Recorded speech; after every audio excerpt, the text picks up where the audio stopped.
на видео было. А что, қалғандары болмай ма? Али не будет, а я фиг его. Я не знаю. Она вообще ничего не пишет. А я, если ты смотришь этот видеоурок, то обижен, короче, я за пассивность. Короче, братан, не лай. Может, шейр сделаешь экраны? Сейчас, секунду. Так, давай весь экран заширю.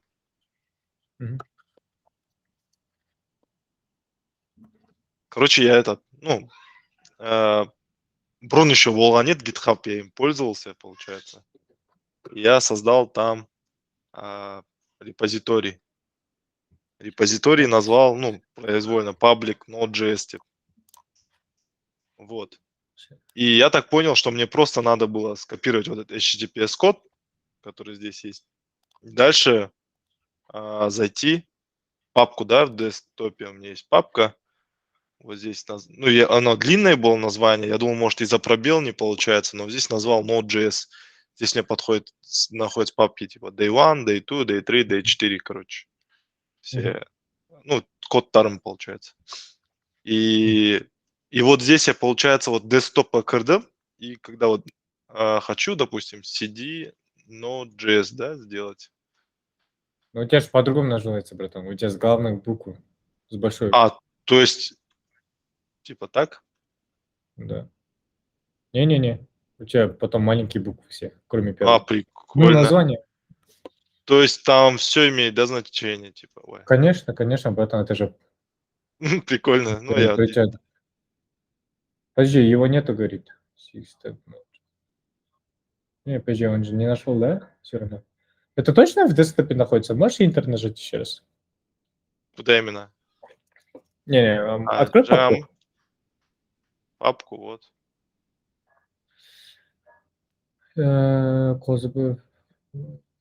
Братан, у тебя не так же называется, у тебя OneDrive еще там стоит. OneDrive надо То есть мне надо вот так, да, все понял. Теперь... Ой, стоп, подожди, cd, точка, да? Пробел. Не, пробел. cd, Это пробел, точка. А у меня вышел назад. И здесь...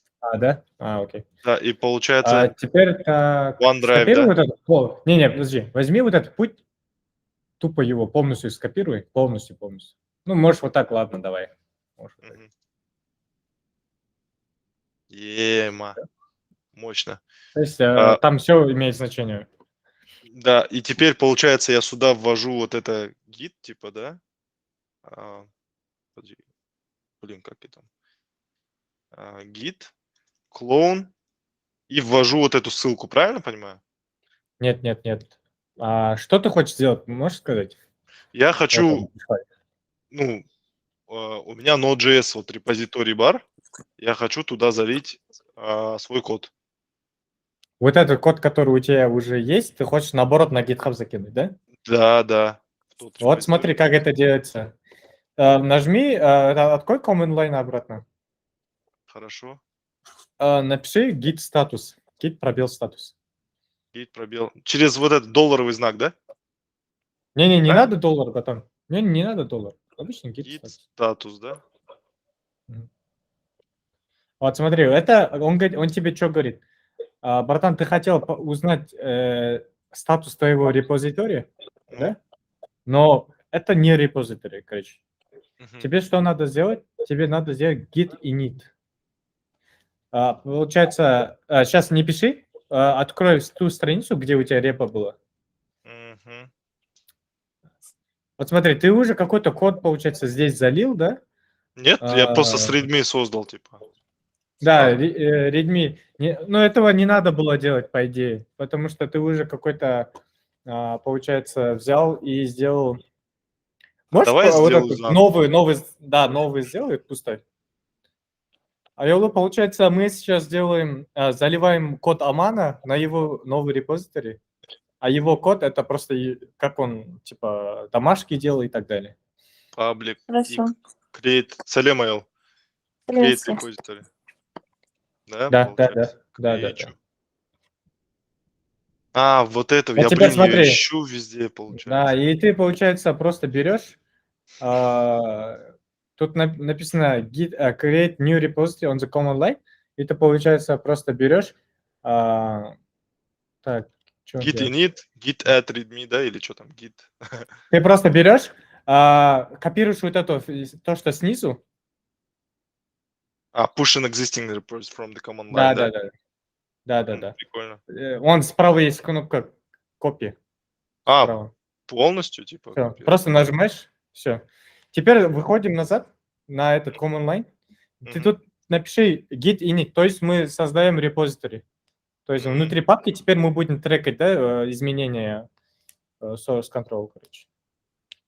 Теперь Initialize empty git пишешь, repository. Ага. да, теперь говоришь git add, пробел add, минус a, пробел, минус большой буквы a, большой буквы. Ой, блин, сори. Сейчас я случайно. Да, Git нормально. add Минус минус большой a. a. Все, пробел. А это что Вот делает? пробел, интер. Он, получается, есть такое понятие, как stage. Stage — это, представь, что у тебя есть сцена, и ты туда закидываешь все файлы, которые ты собираешься закоммитить. То есть ты можешь выбирать, какие файлы коммитить. И ты сейчас будешь коммитить git пробел commit, Git пробел commit. Ага. пробел минус m, Минус маленькая m. m, Мгм. маленькая, пробел, кавычки, текст, initial commit, можешь, там, first commit, да, Initial. без разницы. Мгм. Закрывай кавычки. Ага, все, интер. Все, ты закоммитил. Если ты сейчас посмотришь, вот видишь, он все вот эти файлы в коммит добавил. Create mode, там что-то, какой-то файл. Да, И теперь git статус сделай.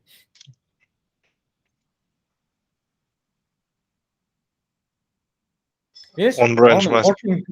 working tree clean говорит, nothing to commit. Это означает, что ты на мастере находишься, там много бранчей можно создавать. И у тебя все файлы закоммичены, нечего снова коммитить. То есть, если какой-то change был бы у тебя не закоммичен, то он бы здесь сказал, вот эти вещи можно закоммитить, типа. Ну И окей, теперь, коммит это что, типа? Это я просто подготовил к братан, коммит — загрузке? это как будто транзакшн в блокчейне. Окей. Я типа отправил, да, свой код уже туда. Да, вот есть же в чейне вот эти отдельные блоки, да? Мгм. Транзакшн блоки. Вот Мгм. это коммит, короче. Каждая вот эта вот линия create mode day3 have hw3.js это вот транзакция, да? Это все один блок как будто в блокчейне, понял? Мгм. Мгм. Мгм. То же самое, там тоже хешируется это все по идее тоже. Нифига Потом себе. так, теперь вот ты же скопировал вот эту хрень, теперь Да. говоришь, просто вставляй ее сюда. Вот эту штуку вставляю, да? Просто. Да, ты уже скопировал? Да, вот фигачь. Интер. Enter. Подожди. Стоп. Все, ты уже он уже вот эти выполнил, а теперь вот это делает последний, кажется. Прикольно. А почему вот этот передние шаги почему-то пропущены? Он вот написал git add Он, a, да, я сделал, получается, все добавил я. Потом git commit m, first commit я сделал. мгм. Прикольно. Sign up with your browser сделать. Так. Да.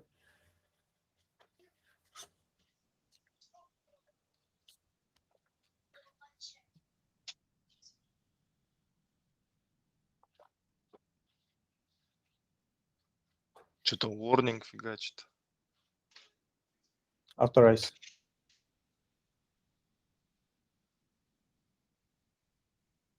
А что будет, если я, допустим, комп потеряю, Открой утоплю команд. его?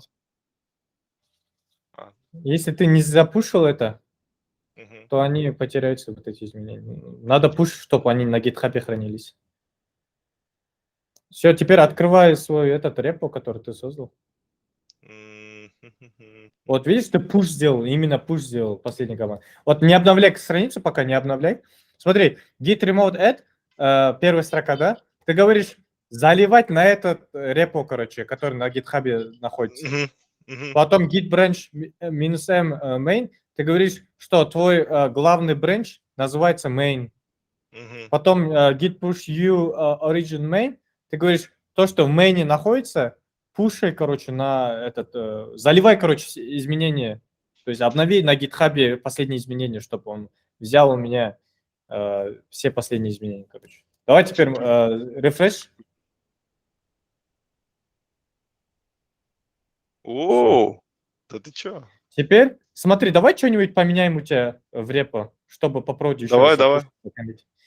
Давай, сейчас, секунду. Давай тогда я открою VS Code. Да.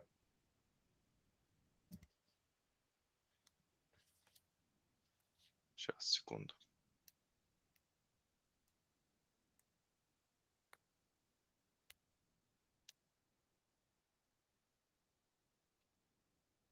А Йолу понятно или вообще, типа, непонятно, что происходит?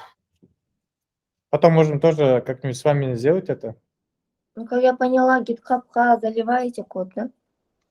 Да, мы сейчас заливаем вот его локальный код, который у него на компе находится, на GitHub, чтобы весь мир мог увидеть. Я, например, могу зайти на страницу Амана и проверить его код. Например, в будущем я буду проверять домашку через GitHub. Не надо будет как файл там скидывать мне. Я просто зайду на вашу страницу и там буду проверять. Давай, VS Code открывается, да? Да, у меня что-то только что подвис он. А Яула, вы этот установили гид? Нет, я еще не установила. У меня, короче, компьютер поменялся, и сейчас он немножко меня да. тормозит. Я написала, Так, кажется, Да, вы писали. Сейчас я себе сохраню, чтобы добавить домашнее задание. Или я Всё. уже сказал, что это домашка? О, прикольно. ХВ. Так, и получается, типа, не открыть надо фолдер мой здесь. Да. Сейчас. Note.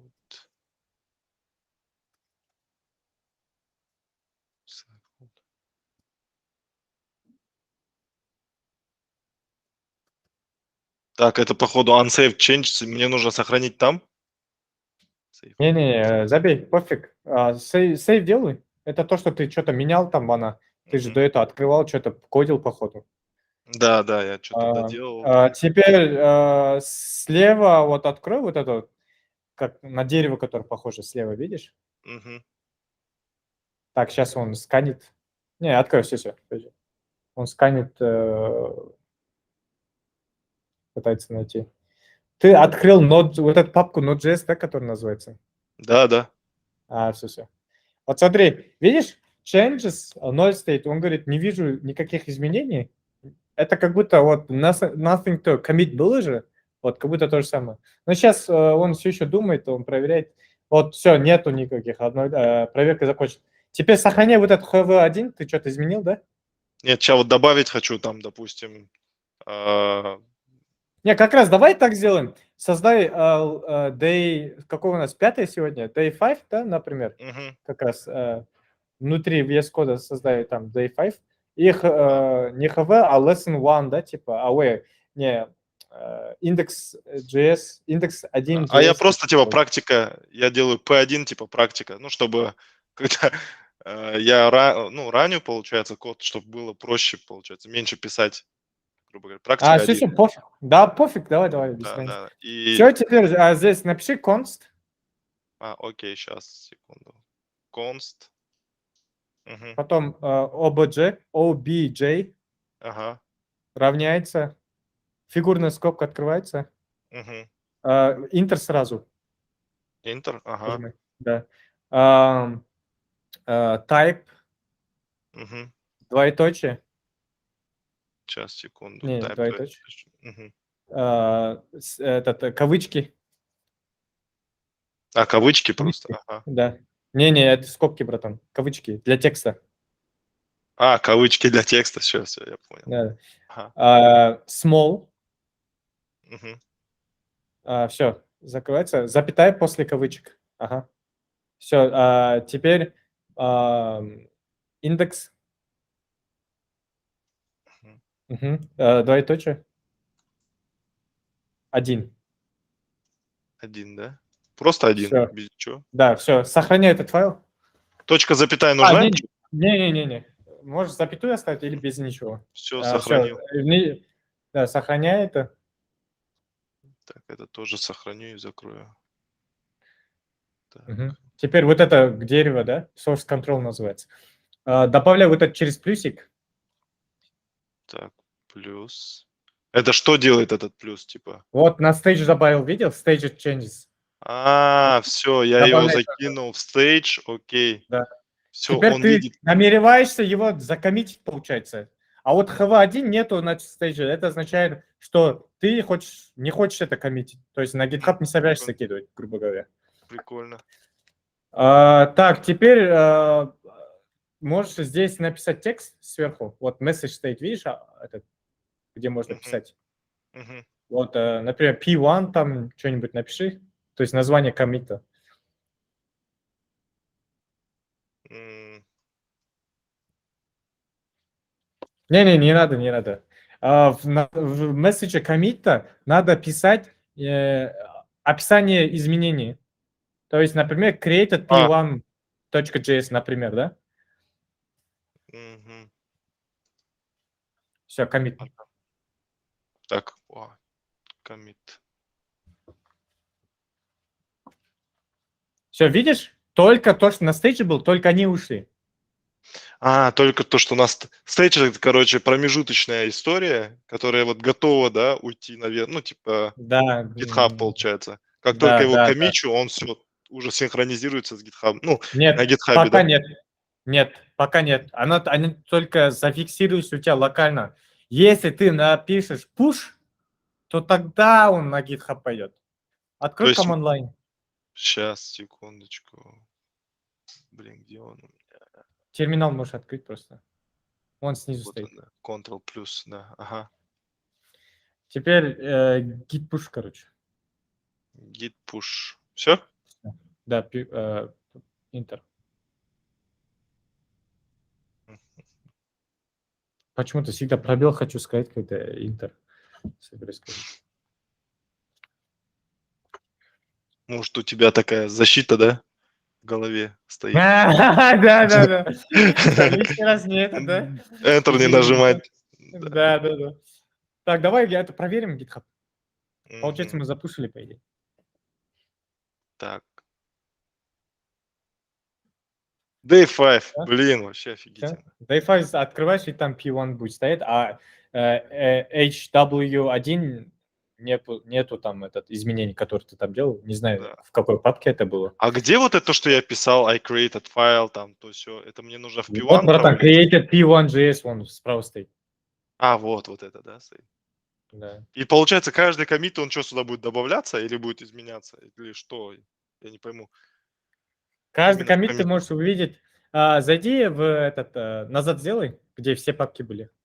То есть main страница. Вот ты видишь, two commit стоит справа сверху в этой Справа таблице. Именно этой таблице. Вот видишь, two commits. Нажимай на two commits. Подожди, я не... two commits, все, окей, вижу, Да. two commits. Вот видишь, это Все, вижу. здесь. И ты можешь initial commit зайти или на created p1.js и можешь посмотреть конкретно, какие какие изменения там были внутри. Да, любой выбери. А вы следите, да? Видишь? Ты добавил, вот то, что зеленое, это все, что ты добавил. Если бы ты что-то удалил, это было бы Да, красным. я смотрю. Все, отлично. Понял, братан? Мгм, понял. Что, по кайфу? Да, вообще Лицо круто. довольное? Да, Тема, я забыл, что у меня камера включена. Круто. Всё. Тема. Вот теперь надо пытаться каждый... Вот, Аман, ты уже научился, теперь смело все домашки, короче, туда заливаешь, да? Ну, вот у тебя уже все домашки есть, кроме сегодняшней, да, которые я сегодня там. Мгм. Потом мы в будущем, когда будем проект делать, для этого отдельно репу будем создавать, например, да? Я Мгм. буду у вас здесь код-ревью делать, там коммент оставлять на каждой линии, если там хочу что-то подправить или наоборот там сказать, типа круто сделал и все такое. То есть, короче, будем пользоваться прям гитом прям нормально. Круто. Так, теперь давай я шейр сделаю. Потом ILO я вам, если что, покажу, да, вы гит попробуйте установить, если не сможете, я покажу, короче, как сделать там на винде. Хорошо. Не прям шарю, но я постараюсь. Так, Хорошо. Так. Здесь Washington.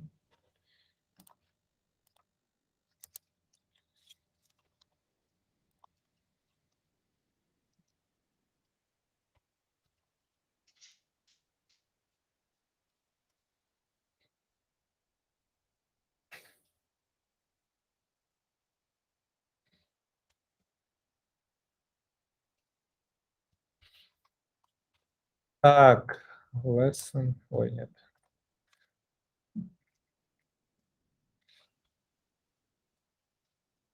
Короче, можно еще файлы. Я, блин, в Винде не знаю, так можно делать, но можно вот так делать, типа touch lesson 5, да? И название нового файла, типа index1. И у меня, короче, тут файл. Меня вот в длинных названиях напрягает, что каждый раз, когда я код заставляю раниться, мне надо все вот это вводить, типа just note, там. А это basic можно design. тап нажимать, и он автокомплит будет делать. Смотри, братан, Офигеть. иди, все, тап нажал, все, он дополнил. Потом просто 5 нажал. Потом index.js, I нажал. Ой, это же CD, sorry. Например, open, да? Все, короче. Тап нажимаешь, он дополняет по-умному. Так, сегодня у нас, я что-то ошол кеттім. Давайте бүгін біздің тақырып ол объектте. Мана аман көрдіңдер жазды да, бірінші объект создавать етті. Object деп аталады, объект ағылшынша. Соның қысқаша түрі object деп атадық. Ол просто переменнің аты. Сосын там type дедік. Small деп айттық. Потом индекс 1 деп. Просто ол бір пример бере салғаным ғой. А так любой информация аламыз ішіне. Объект деген не? Объект ол бірнеше параметрлардың бір entity-дің ішінде, или там бір variable-дің ішінде деп айтсақ болады, бәрін қосылып сақталуы. То есть оның ішінде біз әртүрлі информация сақтай аламыз да, сразу мысалға. Size дейміз мысалға, 2 дейік да, например. Сосын ішінде мысалы companies дейміз. Companies. Ол мысалы array болады, мысалға Coca-Cola, Google, сосын мысалға Ford. Осылай да? И мысалға бізде есіңізде болса, бізде мындай нәрсе болды. Біз бір array создавать етеміз. Const R равняется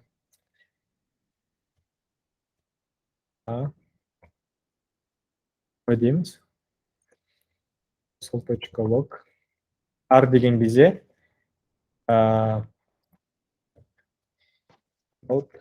lesson 5. Как жоқ, lesson ішіне көшейік, CD lesson 5.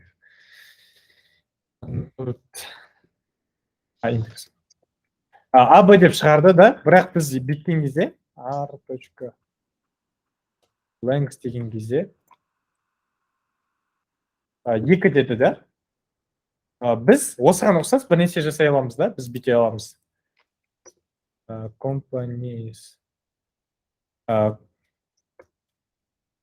Companies дейміз да, мысалға. Что-то ема қызық, слишком көп нәрсе болып кетті. Так, бітейік. Companies дейік.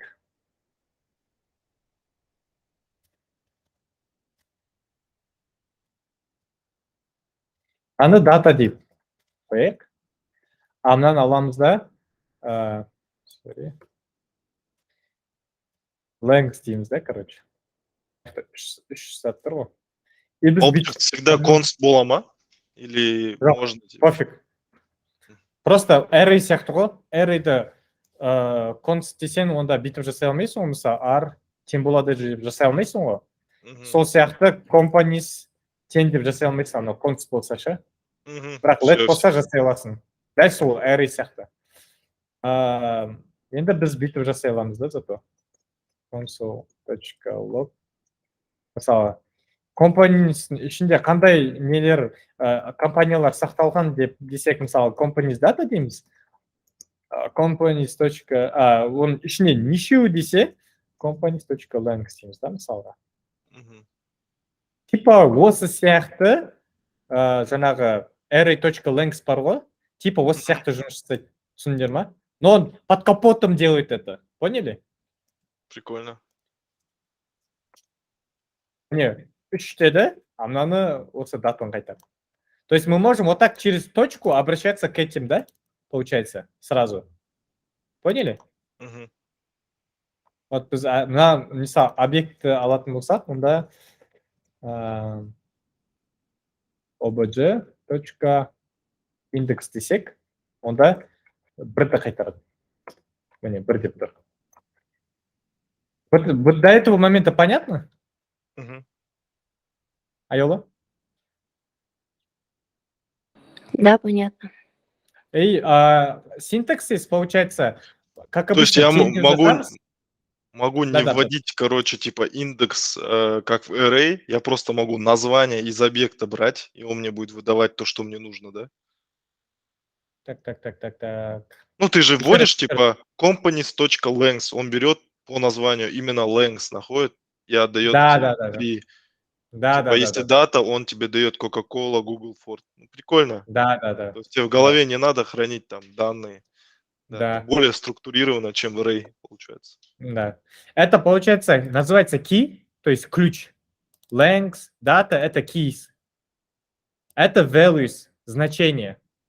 То есть слева keys, ключи, справа values. То есть ты через ключ находишь значение. Понятно, да? Мгм. И біз еще бит аламыз, да? Data length.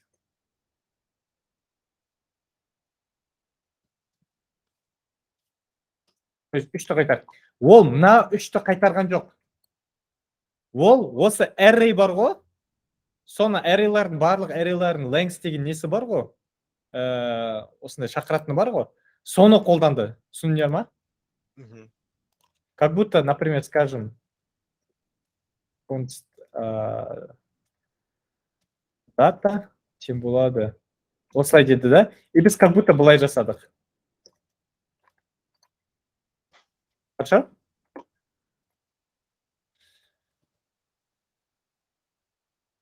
Қазір. Бірақ айтайық, мына жақта менде жоқ. Ну, вообще басқа не ғой бұл, array ғой. Мынау мен мынаның результаты разный болу керек, та? Біріншісі неше болады? Мынау неше болады? Біріншісі 3, екіншісі 2, да? Все. Так. Да. Я. То есть мынау дейтін бірінші компонентқа барасыз, ну, как мысленно, да, если представлять, компонент, сосын ішіндегі датаға барасыз, дата, сосын length дейсіз. Мынаны алады ғой, получается, оның length'ын қайтарады. А мына жақта датаны тауып аласыз, мынаны тауып аласыз, сосын соның length'ын. И объекттің ішінде объект сақтауға болады. Офигеть. Индекс 2.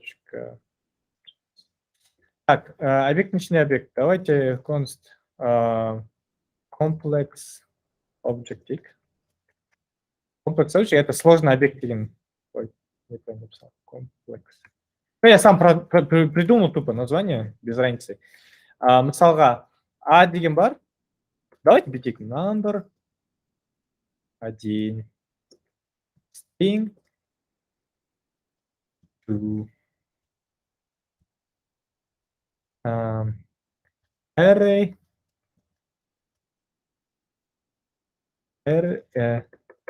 is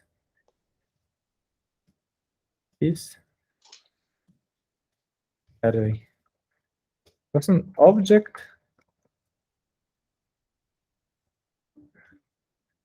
in this is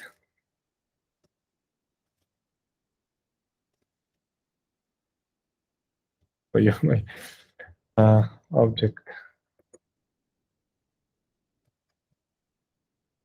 Ой, короче, сам начало написал. Енді бүйтем console.log complex object. Осыны бірінші қойып. Можете я там что-то ошибку сделал. Что, мына жақта сол шығып тұр. Вот в таком виде, да? Примерно как мы видим, так и выходит по сути, да? да? Мгм. Как мы тут написали, Мгм. так и вышло. Енді мысалға айтайық, мен дейтін алам object комплекс object емес, соның ішіндегі object бар ғой, соның ішіндегі isті көргім келеді деймін.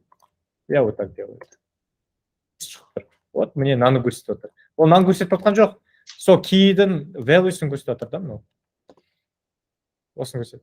А Енді почему ішіндегі object через двоеточие, а үстінде object, когда мы, ну, как const комплекс object дегенде равно там делаем? Или Да. это так? Это потому что variable, да, мы же вот так variable анонсируем, Да. правильно? Да. Поэтому это всегда так. А здесь это key. Мы же сказали, что это всегда key. Все. Поэтому, как это называлось? Синтаксис вот так делается, вот так пишется. То есть такие правила, то есть когда ты key указываешь, это всегда двоеточие аркылы анонсируется. Все. То есть, что под таким ключом такие данные находятся, грубо говоря. Если вы не знали, то но string, да, мы знаем, да, что это string, да, но string кем білеміз. String'тің тоже length деген несі бар, как у array. Екі шықты. Здесь два знака. И string неге array? Потому что это array of characters, да? То есть массив из знаков. То есть екі знак бар. Это как будто вот так, да? Как будто вот так, короче. Данные как будто вот так хранятся, по идее.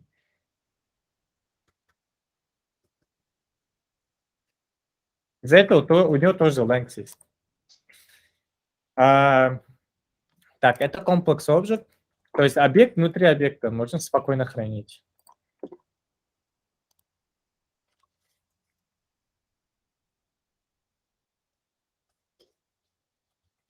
Так, енді давайте представим, что бізде user деген entity бар.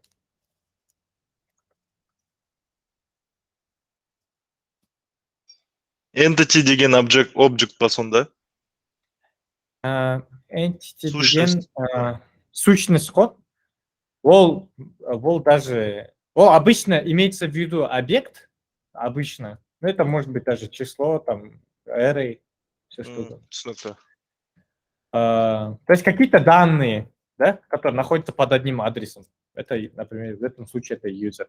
Просто постоянно говорим, да, типа create entity деп анау всякие документацияларда болады ғой. Мысалы даже Google Cloud'тың өзінде. Ага. Кстати, что мен осындай код жаздым, да? Смотрите, мына жақта пробел қалдырдым, потом мына жерде пробел қалдырған жоқпын, мына жерде тоже как-то странно.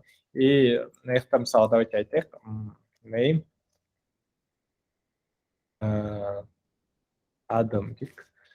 И мына жақта тоже пробел. То есть неправильно как-то, да, написал. Ну как, не по стилю, короче. Это будет работать, но код онша жазылмаған, да? Енді осыдан қалай жасаймын? У меня есть два варианта. Я могу вот так сделать. Правая кнопка мыши, да? И потом формат документе. Или могу вот здесь шорткат указан. У меня на маке вот так. Это Option Shift F. Но на винде я не знаю как, короче. Соны басасыз.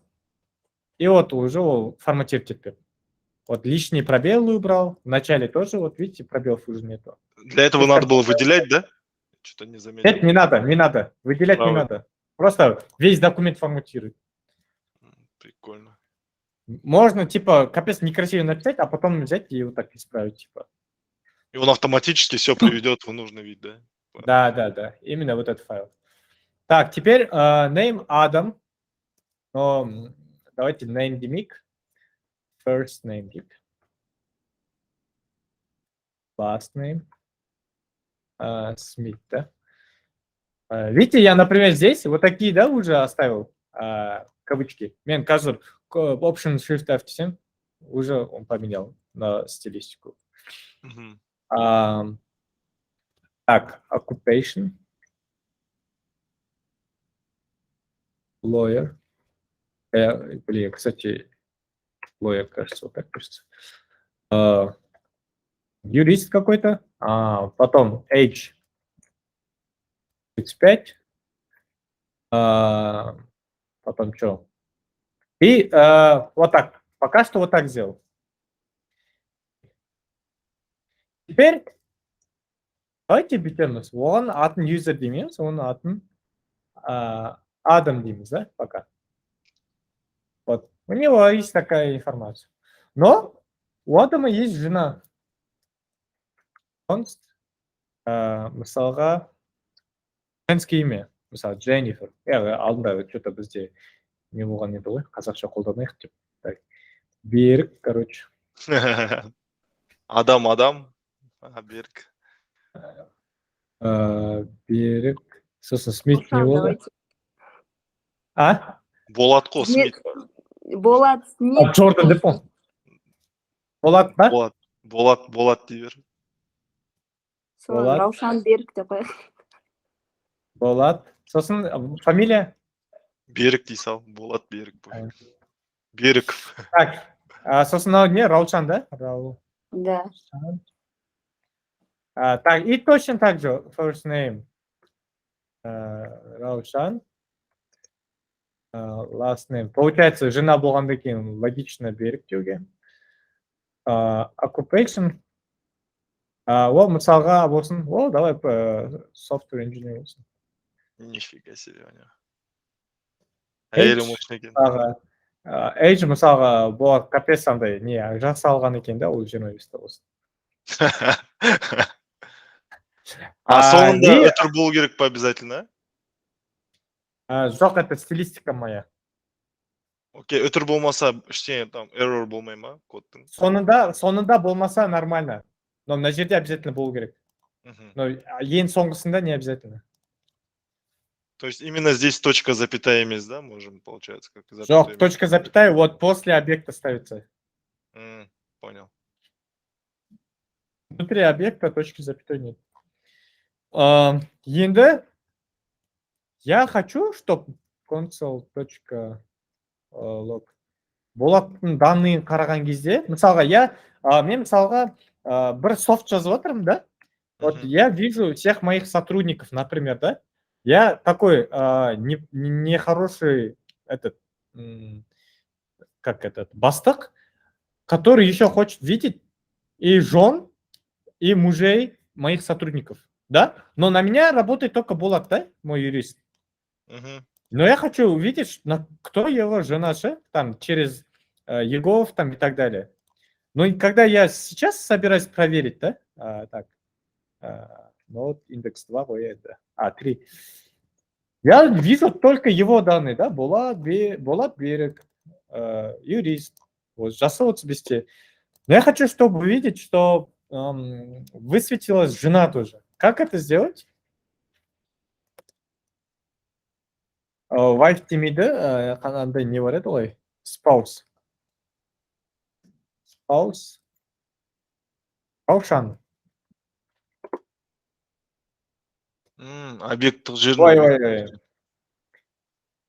Былай болу керек. Жоқ, битик. Битик бірінші. Const. Ол const деп ол. Болат. .spouse равняется Раушан. Аны алып тастайық бірінші. Енді спаус шығып тұр да, енді мен әйелін білем. Оның әйелі бар екен. Software инженер, жас 25-те деп, короче, сондай приватный данные да алып алдым, короче. Это вот так мы можем, получается, через указать ключ, под который ты хочешь добавить новые данные, и сами данные, да? То есть указываем key, то есть сам объект, потом key, потом указываем, что какой value должен быть. То есть мы так добавляем, правильно? Да. Понятно? Просто вот этот момент. Да? По идее, капец просто добавляется, без головника. Теперь представьте, что я хочу напрямую добавлять. Вот когда я создаю, Раушан, я могу здесь сразу сказать spouse. Вот. Енді не болады? Мен нақты сразу указать еттім, да? Какой объект болады? Енді қызық нәрсе болады.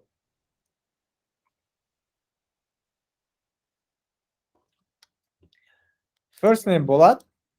Берік. Лой. Spouse Раушан. Берік. Software engineer. Енді spouse деген кезде қайттан ба болады қой мынау, правильно? Қайттан болады қой негізі. Но прикол в том, что болаттың ішінде тоже spouse деген бар, ол Раушан. То есть циклично, да? Раушанға келсең Болатты көресің, Болаттан көрсең Раушанға келесің. И если бы мы все это показывали, то это был бесконечный цикл, да? Но Node.js умный, он это предопределяет и сразу говорит, ну это circular дейді, да? Circular дейді, да, звездочка one, но референстің индексі. А здесь он говорит, бірінші референс это вот Болат, осы объект дейді, да? То есть он отсылается на него, короче. Это вы иногда будете видеть кейбір-кездерде, но это такой не прям распространенная вещь, по идее. А если он... А если, ну, мысалға, да, сүйене отырып, скажем, то, что олардың 5 жастағы баласы бар дейік, да, соның ішінде былай кіріп аламыз ба? Как можно это узнать? Или как? Қалай істейді оны? Ну, это сценарий, который там, Жаман Бастық, я же сам придумал, да? Но, скажем, давайте айтайық, бір Мадина деген кішкентай қызы бар екен. Там first name Мадина, last name тоже Берік болсын.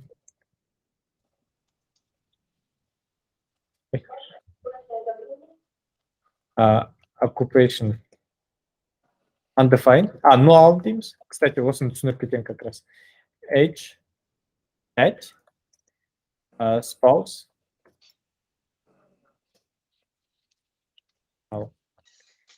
Енді давайте просто пока что посмотрим на данные. Так, надо алып тастайық. Аны бүйтейік.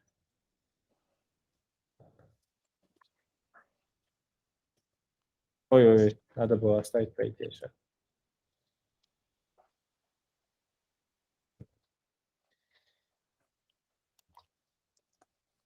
Надо сөйтіп жасайық. Дей болсын.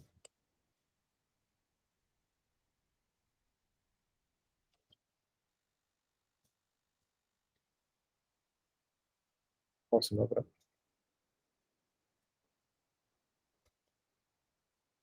Так, енді біз аламыз да. Маяқта спаустарды объявлять еттік па? Енді просто давайте посмотрим нету Мадинаның данные, ладно. Потому что кішкене null, anomaly деген нәрселерді қостық, соны түсіндіріп кетейік. Қана Мадина шығарып, мынаны закомментил. Мадина Берік.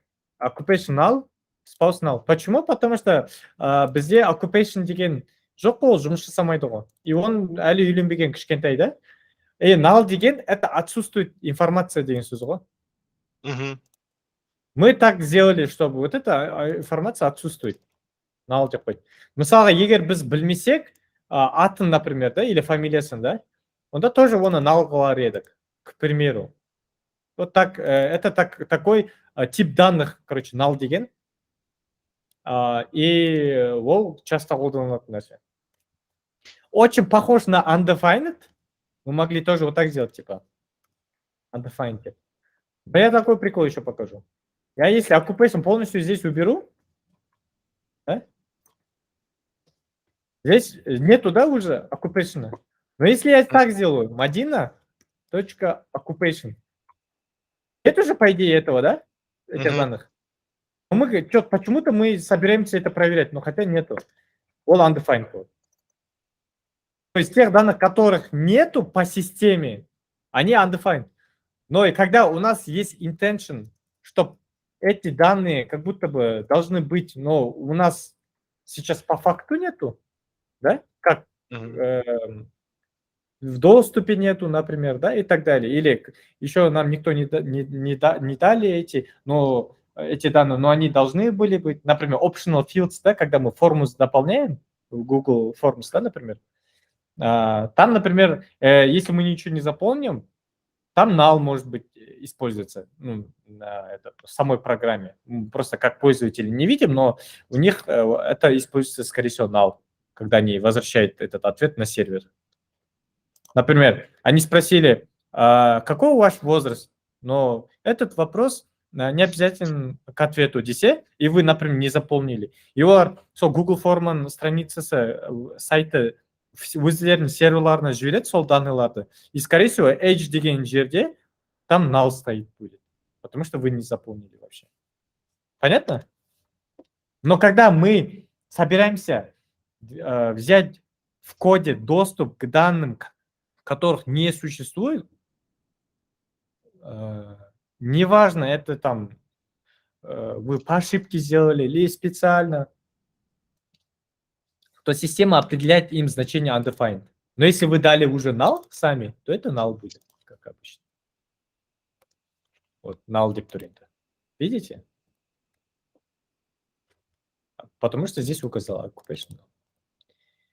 Очень такая тонкая грань, вначале непонятно, но когда, короче, я так скажу, когда ты хочешь сказать вот пользователю твоей программы, да, или пользователю твоего API, что эти данные, которые ты собираешься аксесснуть, нормально, что ты спрашиваешь, да, такие данные бывают иногда, или эти данные должны были существовать, но почему-то пользователь не заполнил. Это ответ будет null. Но когда пользователь вообще собирается делать аксесс к данным, которых вообще не имеет смысла, да, например, если я сделаю здесь не occupation, вот так, да, какое-то рандомное слово, то тогда он будет возвращать undefined pisen. Понятно?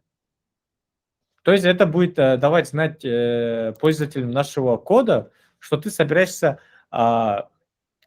взять доступ к данным, которые не имеют смысла. Ну, таких вообще по факту не должно было быть. Зачем ты собираешься проверять деген сияқты, понимаете?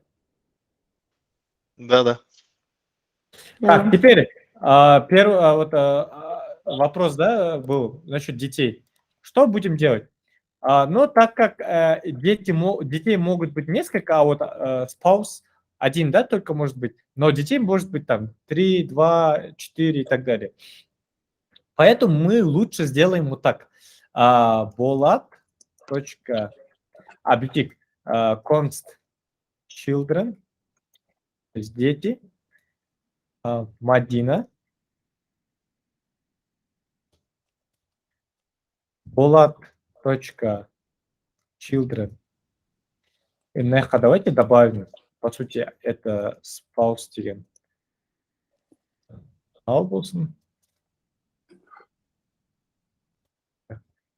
Children тоже null болсын. Пока толтырмадық, бірақ болашақта толтырамыз деген сияқты. Системамыз просто Болат.children равняется children. И то же самое Раушанка.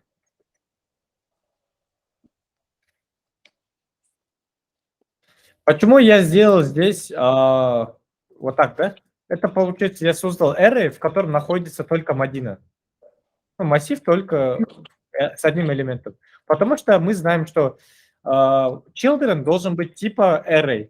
Ну, типа у него тип должен быть массив, а не просто один объект. Потому что мы в будущем можем добавлять туда детей, да?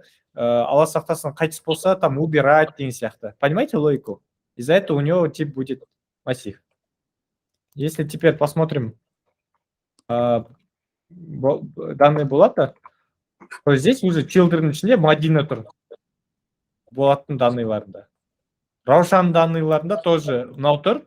И вот прикольный момент, то что спаустың ішінде мынау circular бар, и мынау children ішінде объект деп тұр, да?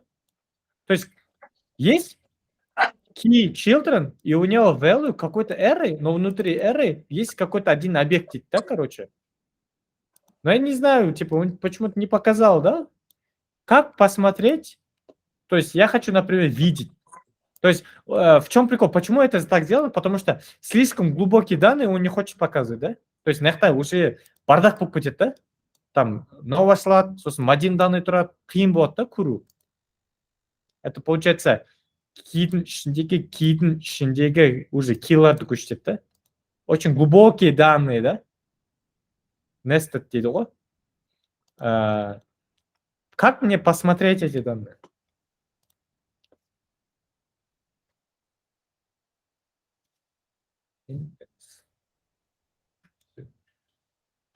Давайте постараемся воссоздать этот сценарий, но без вот спауса внутри Раушан. Так, наверное, просто берег, Булат ТП. Просто был spouse name dict, надо? Spouse full name dict, Булат берег. То есть это уже не просто spouse, а spouse full name. То есть это другое, да? Другие данные. А почему тут null вроде я добавлял? Булат Хоспан, да?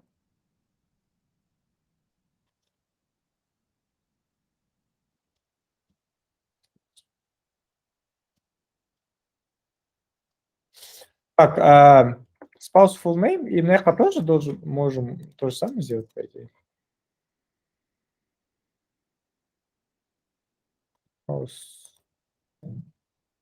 Раушан. И здесь вот это Раушан ішіне болады тапсақ. Ну, манағы nest болды, бір-біріне тік circle болды, соны алып таңдып тұр. Потому что если я вот это буду напрямую использовать, то там будет ошибка. Сейчас объясню, почему.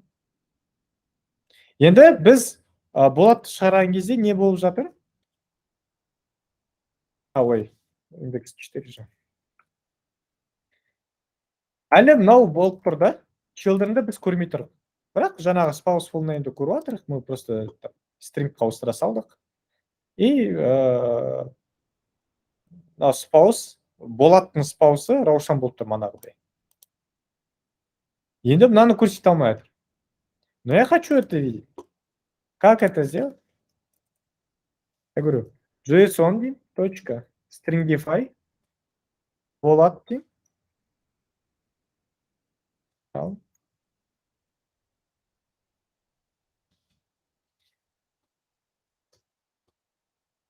Енді spouse, Болат, ішінде Раушан бар, Раушан ішінде children бар, children ішінде Мадинаны енді көріп тұрмыз. Как это работает? Қазір түсіндіремін. Манағы ошибканы бірінші көрсетейін, неге жұмыс жасамайды екен. Так, это было внутри... вот Раушан. Раушан.spouse равняется Болат дегенді алып тастадым ғой. Ана circle пайда болады ғой, когда бір-біріне рефер жасайтын, да? Ссылаются на друг друга бесконечно.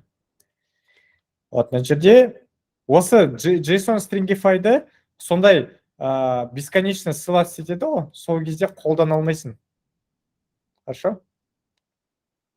Потому что, ну, в общем, его логика в том, чтобы сделать из этого string. То есть из этого всего, вот Болат деген данные бар ғой, осыдан string жасау керек, да, ол. Чтобы туда-сюда как-то использовать. Ну, просто это будет равнение. Это уже не будет объект же. Это будет уже string. Мысалы, я вот так не могу сделать. Болат. Мысалы, spouse деп уже жасай алмаймын. Давайте вот это манағы ошибканы алып тастайық.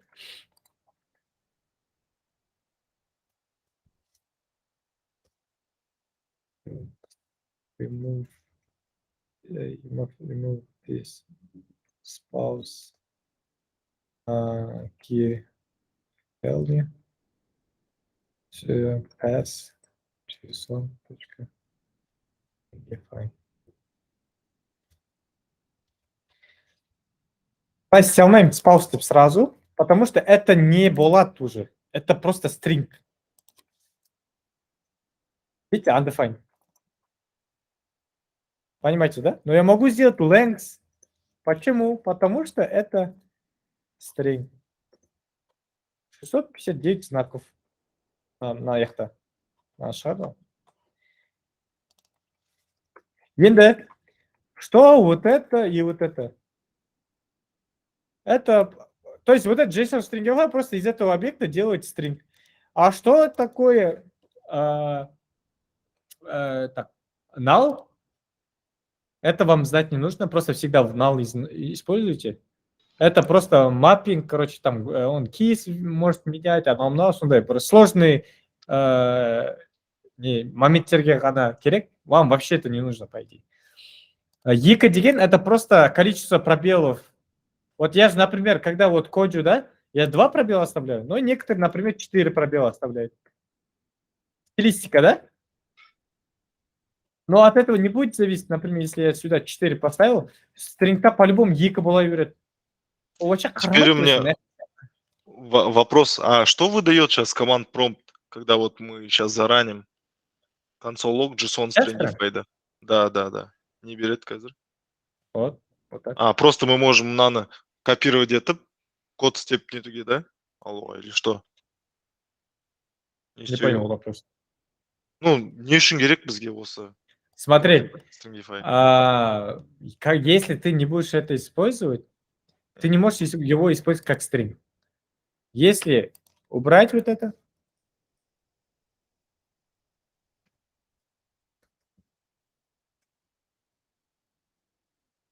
Влад Тисен, ты хочешь узнать все данные же, которые находятся. Но вот children'да объект пустите салат болды, да? Какой-то объект находится здесь, болды. А, все, Но мне надо как данным, я хочу это использовать, чтобы, скажем, например, в какой-то файл записать, например, да? Сохранить и так далее. Оса бери салат, да, короче. По дефолту, когда мы объект превращаем в string, да? Смотри, все, что мы пишем внутри console log, все, что мы пишем внутри console log, мы всегда превращаем в string. Это происходит под капотом. Понимаете? Потому что console log работает только со стрингом. Но он умный, из-за этого он сам делает, стринг возвращает, стринг превращает. Он не меняет твой объект, он просто берет эти данные и из него делает стринг для себя. Но он, когда делает это, если эти данные слишком глубокие находятся, да, объект, внутри объекта, например, да? Это же так? Смотри, здесь так. Есть Болат, внутри spouse есть children, внутри children array, в котором находится другой объект. Пофиг, это просто объект тебе айта салат болды. Потому что ондай глубокий данные көрсетпейді. Для лога это не надо деген сияқты. Енді я как юзер, который хочет записать эти данные на файл или посмотреть эти данные полностью, да, например, я хочу узнать, в чем моя ошибка там, а оказывается ошибка внутри children. Я не вижу, короче, какие данные, как я могу проверить, если мысалы. Сен аласың да, осыны қолданасың.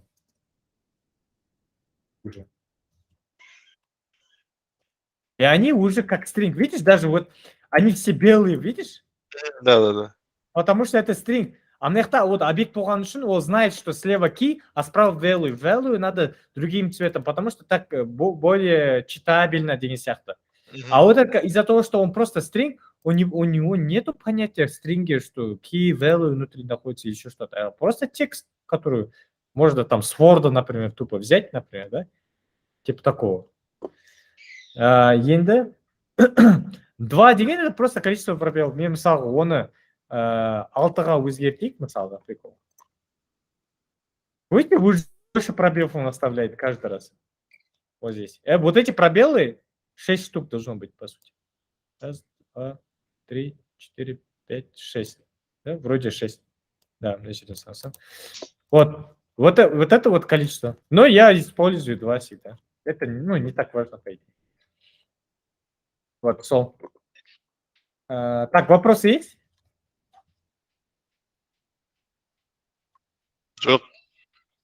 Жоқ вопрос. Хорошо. Енді require деген нәрсені өтеміз. Давайте екі файл сразу қолданайық. Index 5. Package. Давайте ойлайық, что вот это, в этом файле у нас какой-то сервер находится. У этого сервера важные данные юзера. Const, точнее, юзеров, да, users. Вот это наша база данных. Есть таблица users. Внутри него есть пока что только фи юзера.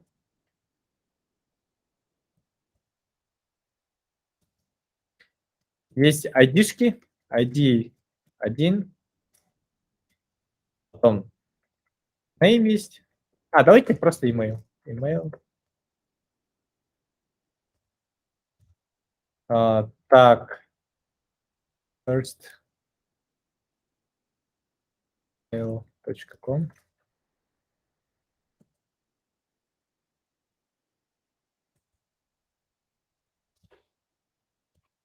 Bar. Second. И third. Вот такие данные есть. Это нас как будто сервер, просто представим. Это не сервер, по идее, просто представим. Это мы сейчас из него сделаем какой-то модуль. Так, а здесь у меня есть метод, короче, ну, функция show users. Он что делает? Он просто берет, все, что он делает, это просто берет users, не знаю, объект, массив талап из юзеров. Потом говорит users.each. Қазір түсіндіремін не екен. Это я, по идее, я мог по-другому, там, for арқылы, да? Я мог вот так сделать. User, так, for user of users. Помните, да, вот это? Наған, не обращайте внимания. Вот это помните? Да, есімде. Это типа true false деген ғой, иә? Нет. Упрощенный цикл. Вот.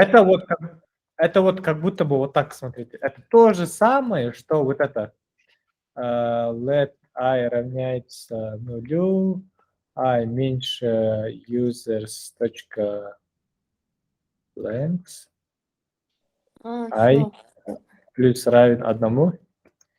И здесь const user.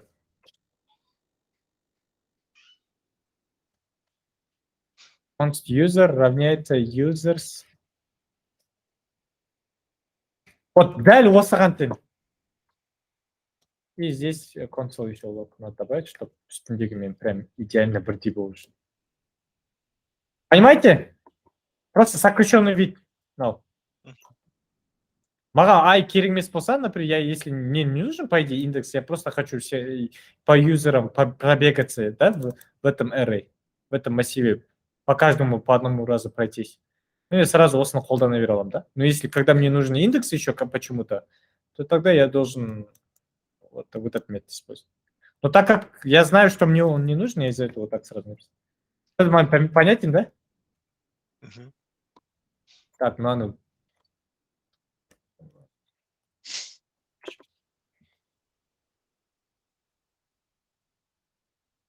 сделать.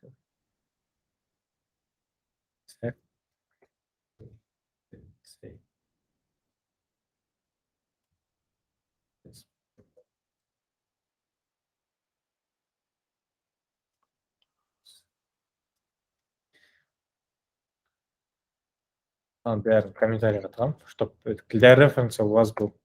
Но я вообще хочу вот так сделать. Users. For each team.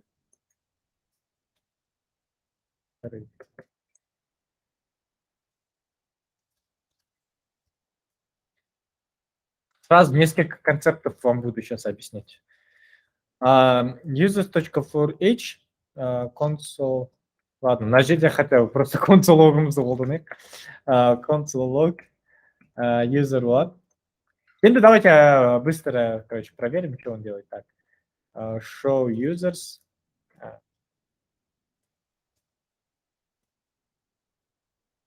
Давайте скопируем.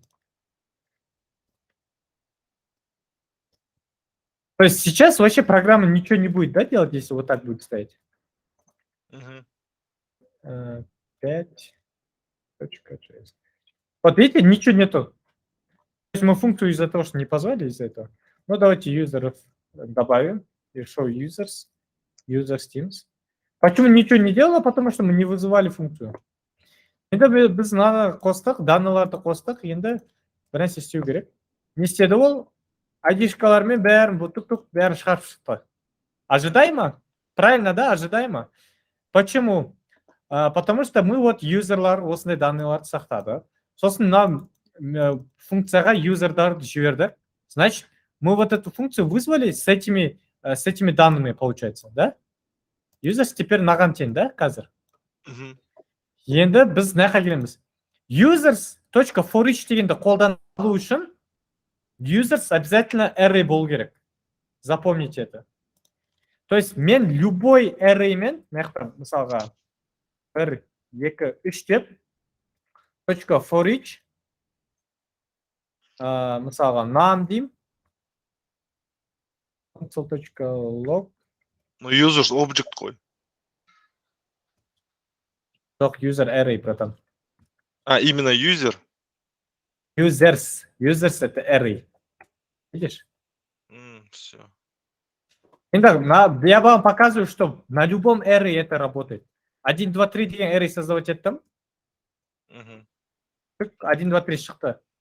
For each деген это метод. Метод деген это функция внутри объекта, запомните. Хорошо? У любого array есть скрытые методы. Один из них это for each. Хорошо? Мы можем эту функцию на нем вызывать. Это как будто console log. У console это тоже объект. Внутри него есть скрытая функция log. Ну, она не скрытая, просто я говорю, что вы о ней не знаете его. Но она не скрытая нифига, все знают про нее. Log деген метод. То есть функция это... метод это функция внутри объекта. Хорошо? Log деген это тоже метод. Просто специальное название, да? Метод деген это специальное название для функции внутри объектов. У объекта console есть метод под названием log. Понимаете? Это тоже объект получается. У console не только log есть. У console есть еще error. Мысалға. Debug.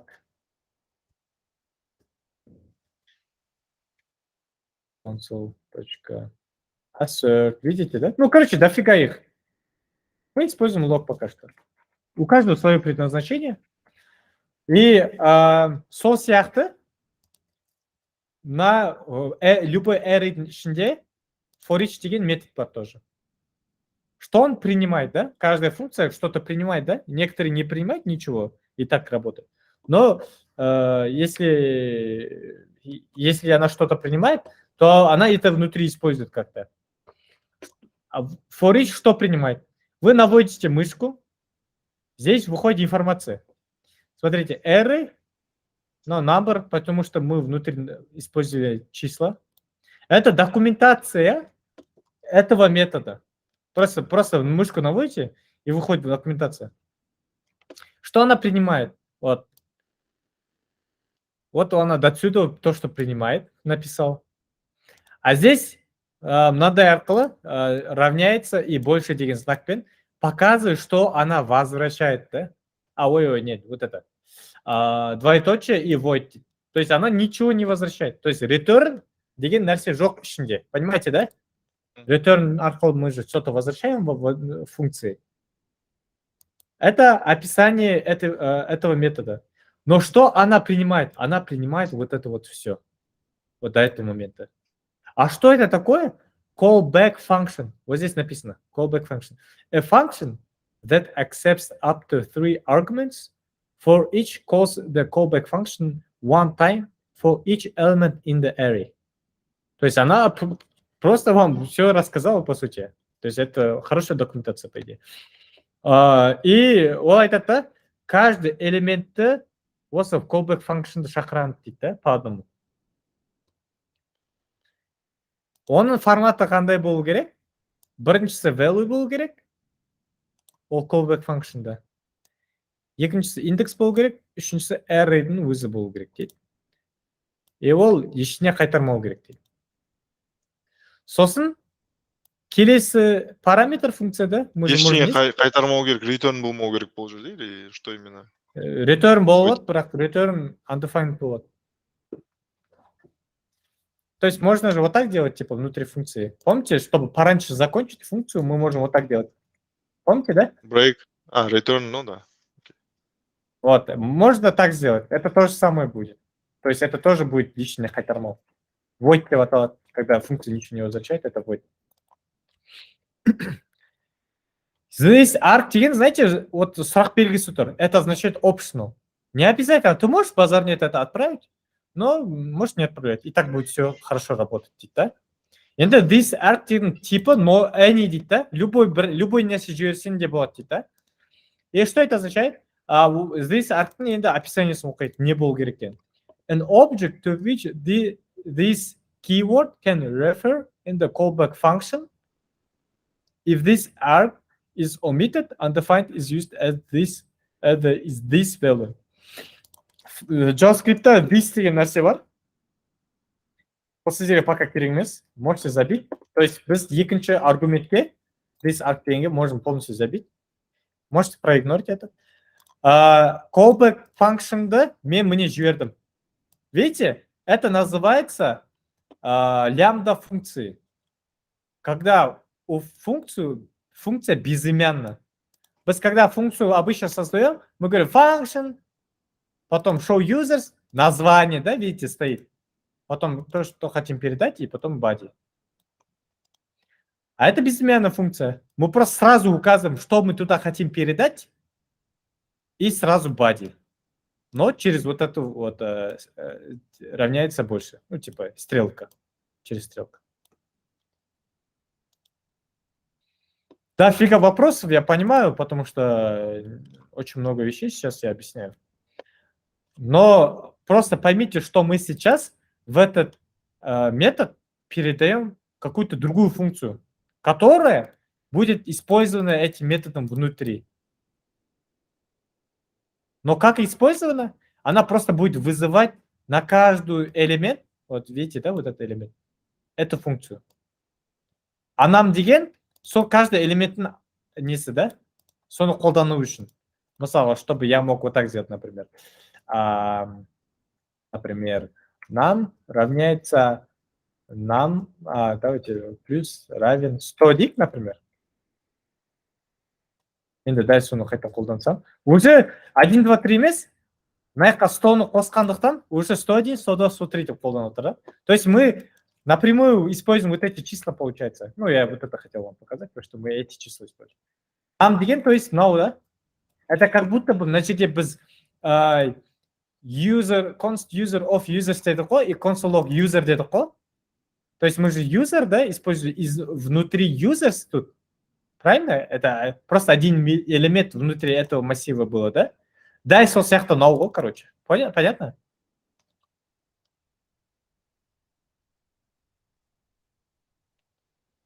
Если даже, короче, дайте фидбэк, понятно, непонятно. Если непонятно, я еще понятнее объясню. Мне понятно, вроде бы. Айола.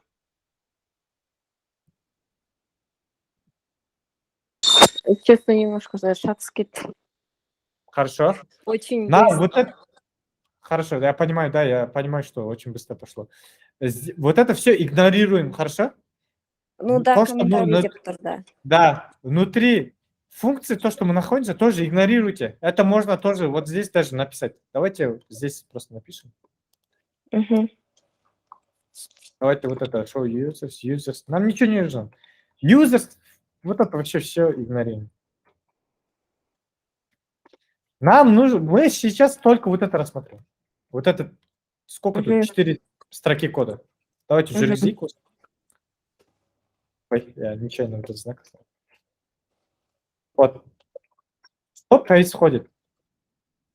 Давайте еще проще сделать. Так, R-Dims. Вот кем было 1, 2, 3. И вот жерде R дейміз. То же самое будет, да? То есть заменили это на переменную. Енді я говорю, что у каждого массива, вот помните, есть r.length, да? Точно так же есть r.forEach. Это уже функция, не просто там какое-то число, да, какой-то variable. Это уже функция. Понятно до этого момента? Да, понятно. Окей. Енді прикол в том, что функция может принимать в себя, вот мы когда, например, какую-то функцию создаем, так, function, my function, я придумал, да, просто. Мы сюда можем, что хотим, да, передавать мысалға. Мысалға, нам деп number'ды жіберген қаламыз, object деп объект қабылдаған қалаймыз. String деп, мысалы, string'ті қабылдаған. Ну, я сам название придумываю. И количество, и тип мы сами, да, определяем. То есть мы сами определяем, что мы хотим принять. И точно так же можно функции передавать.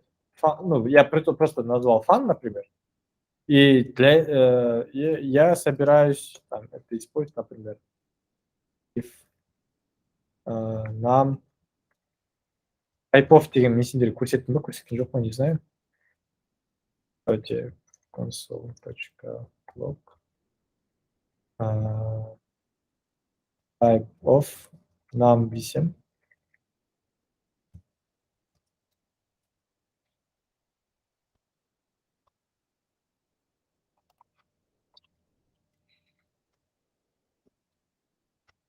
Ну, мил был какой-то.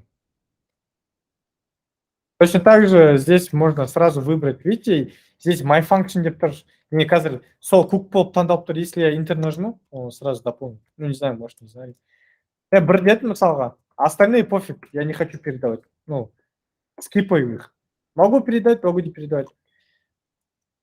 Note десем, number деп шығып тұр. Почему? Потому что numның типы number. Потому что один же это. Один это number же, правильно? Вот этот момент понятен? Да. Енді давайте myFunction'ға. Так. Еще я хочу общий типін тексеруге.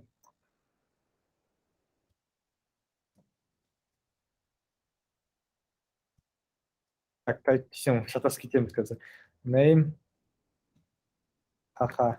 Короче, максимально весело, что было, а то, может, грустно уже урок пошел. Object. Number дед, сосын object дед. То есть у него тип object. Мы с помощью вот этого keyword, typeof деген, можем узнать, какой тип. Так, да. Console.log start. Да. Вахаха болсын. String. Вахахан типы typeof string болып тұр. Енді мына жаққа момент истины, да? Я передаю функцию. Эта функция что делает? Просто создает a деген variable, равняется 1. Вот ничего не делает. Он тупая функция, короче, ничего не имеет. Это называется лямбда функция, когда у нее нету названия. Но лямбда функция немного по-другому пишется. Біз, когда функцию создавали, мы же вот так, да? На параметр жалованной сразу вот это начинает. Но здесь надо вот это вот так сделать, короче. Потому что названия нету, он вот так через это определяет. Хорошо? И здесь тоже мы можем передавать какие-то данные тоже. First, second, деген сияқты параметрларын указать можем. Вот мы же здесь указывали, какие параметры он ожидает. Здесь тоже можно точно так же указывать. Но я решил не указывать, потому что я не собираюсь ничего использовать. У меня вот такая простая функция. Это называется лямбда функция. Я его сейчас передам, проверю тип, что у него будет. Console.log type of fun. Видите, function деп тұр. То есть мы функции тоже можем передавать. Я могу даже его вызвать. Fun. А давайте, ну, настолько слишком тупой выбор. Давайте, пусть он будет I am in lambda function. Фанк? Фанк Teams? Ой, Фанго, Фанк Teams. Давайте фанкпик, по идее. Фанк более понятно. Можем вызвать даже. Вот здесь тоже надо переименовать. Function это I am in lambda function. То есть он реально вызвал вот эту функцию, которую мы передали. Но мы можем еще баще вещь сделать. Можно вот так сделать. Например, info-dims и bitems. console.log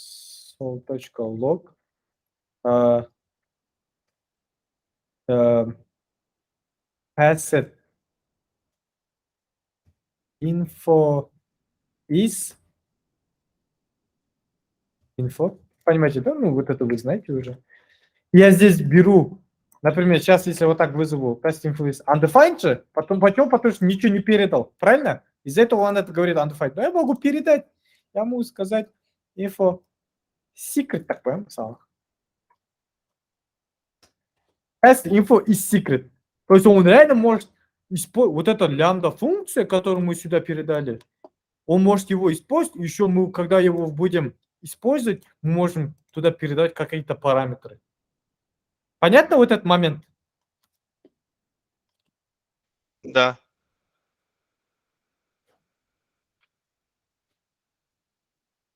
Айола?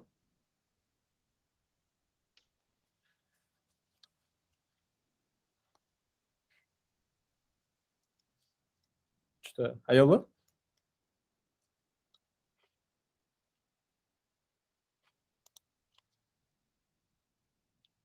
Вы на мьюте, если что.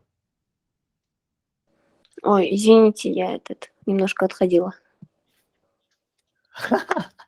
Я же вам Нет. объяснял, я вам. Нет, я знаю, мен қарап отырмын, но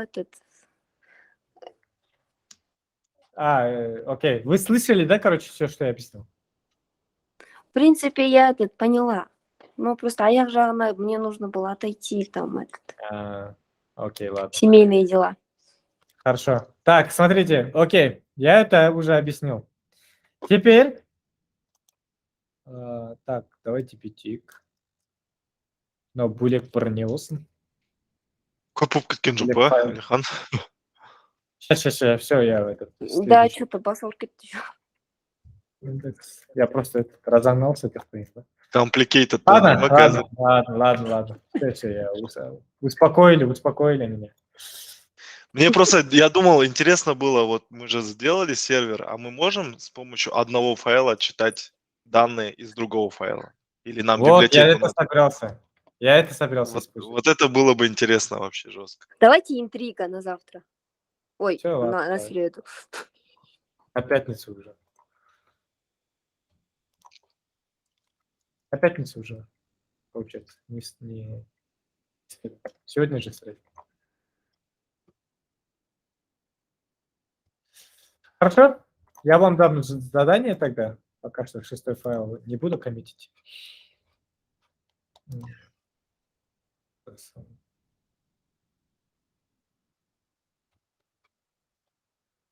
Кстати, тут можно git push не писать, можно здесь сделать.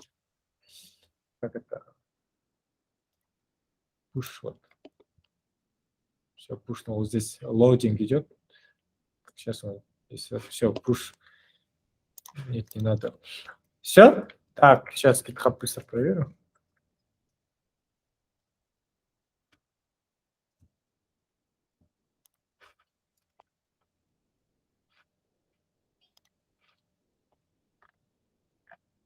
Хорошо, все, 5-й урок стоит.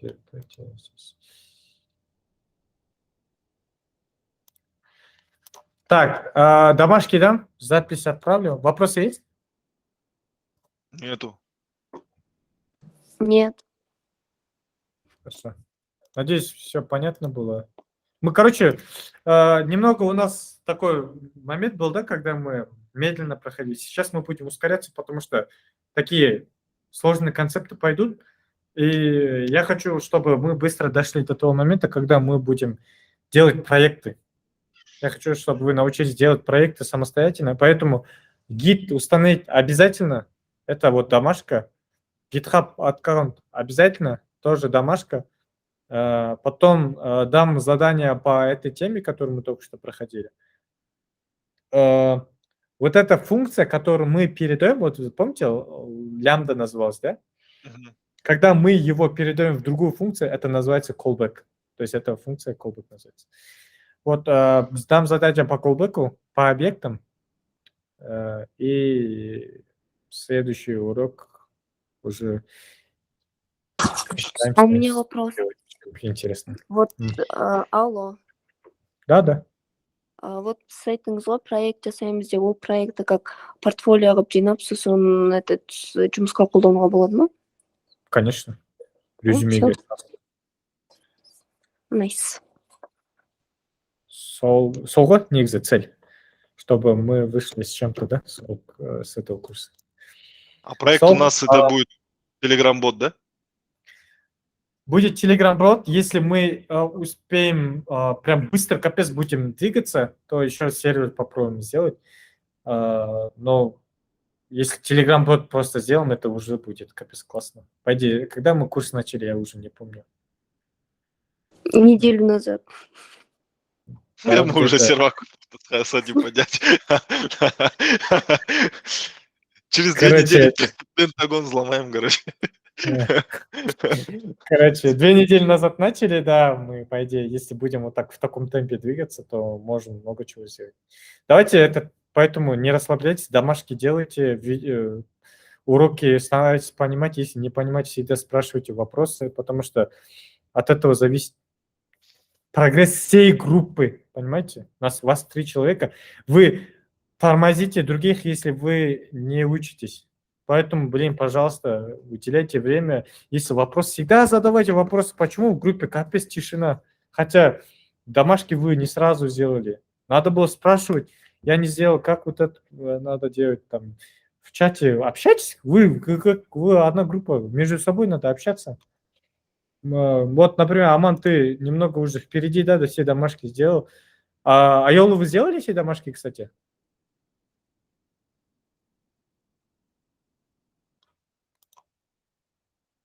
У меня пока что тех сложностей, вот где этот бірінші GitHub хочу сделать, потом дальше, чтобы сделать. Пожалуйста, сфокусируйтесь, Хорошо, быстро это сделайте. Это Мгм. несложно, реально говорю. Просто регистрация, сондай заттар. Потом, Аман, будут вопросы, ты сможешь, да, типа помогать там, отвечать, если что. Хорошо. Все, отлично. Ну, я Вот и так если- между работой делаю, по идее, домашку. Ну, имеется в виду, мне появляется, я херачу. Да. Раз код напишу, потом второй. Тема. Хорошо, Солай. Короче, давайте двигаться быстрее. Реально, если вы будете двигаться быстрее, то мы будем успевать и более интересные вещи делать. Короче, все от нас зависит, по сути. Хорошо? Давайте, Хорошо. всё, пока тогда.